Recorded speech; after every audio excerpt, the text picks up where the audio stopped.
Joseph Koudelka, celebre fotografo ceco.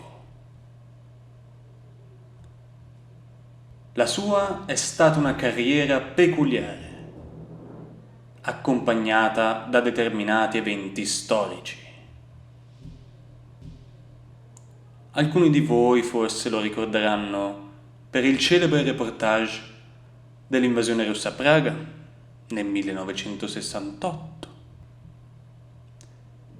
mentre la maggior parte di voi probabilmente non saprà nemmeno di chi sto parlando.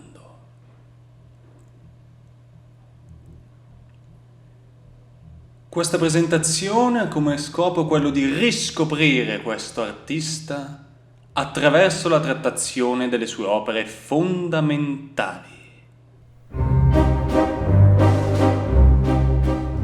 Joseph Koudelka nasce il 10 gennaio 1938 a Boskovic, in Cecoslovacchia. Inizialmente sfoga il suo interesse per la fotografia servendosi di un apparecchio in 6x6 in bakelite che utilizza per fotografare la famiglia e i dintorni dell'abitazione.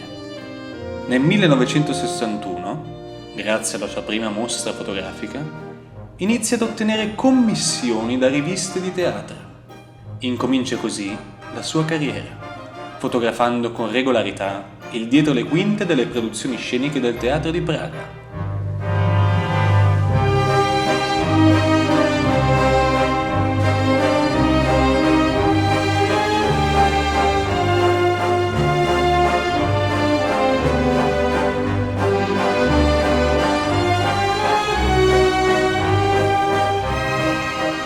In questo periodo il fotografo comincia anche a cimentarsi in un intenso studio sui gitani della Slovacchia e della Romania.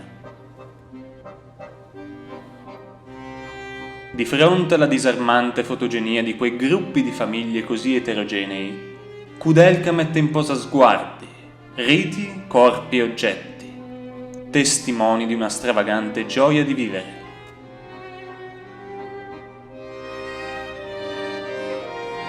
Già dai primi scatti emerge una rara capacità di ascolto verso l'altro.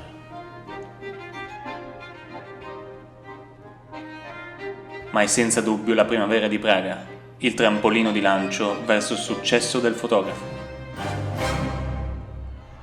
Agosto 1968.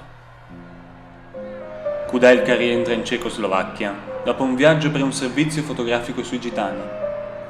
2 giorni dopo il rientro, viene svegliato da una telefonata. I russi sono entrati a Praga.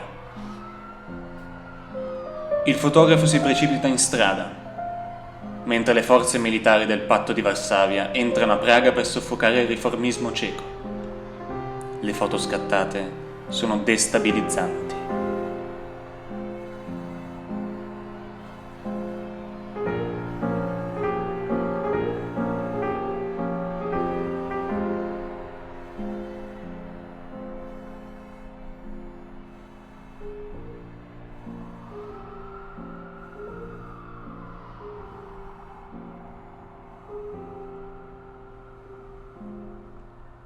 I negativi di Koudelka lasciano Praga, seguendo canali clandestini nelle mani dell'agenzia Magnum Photos e finiscono pubblicate anonimamente sul periodico The Sunday Times.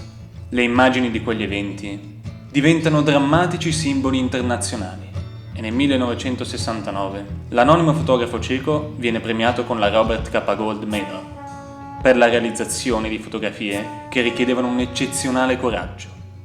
Le prime esperienze hanno influenzato in maniera significativa le sue successive opere fotografiche. Oltre alla primavera di Praga e ai gitani, ben presto nella sua carriera giunge ad un profondo e più personale studio sui paesaggi. Tra questi ultimi vengono ricordate le monumentali panoramiche scattate nel porto di Calais, nel nord della Francia, e pubblicate nel 1989 sul primo libro di panoramiche dell'autore. Le scene evocano una realtà post-apocalittica e testimoniano con forza la fine di una concezione di paesaggio romantica e idilliaca nella storia della fotografia. Sebbene i suoi lavori più recenti rappresentino un punto di rottura radicale con le sue celebri fotografie di zingari e della primavera di Praga, queste immagini si legano alle precedenti nell'interesse comune di mostrare ciò che sta finendo, ciò che a breve non esisterà più.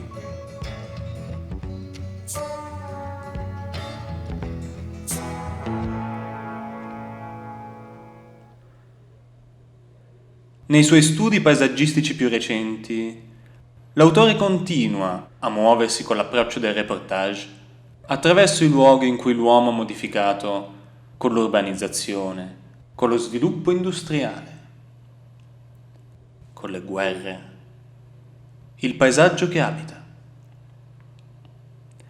Il fotografo ha ottenuto numerosi premi e riconoscimenti durante il suo percorso, pubblicando oltre una dozzina di libri sui suoi progetti. Joseph Koudelka attualmente risiede in Francia e a Praga e continua il suo lavoro nel documentare il paesaggio europeo. Ha 2 figlie e un figlio, ciascuno nato in un paese diverso: Francia, Inghilterra e Italia.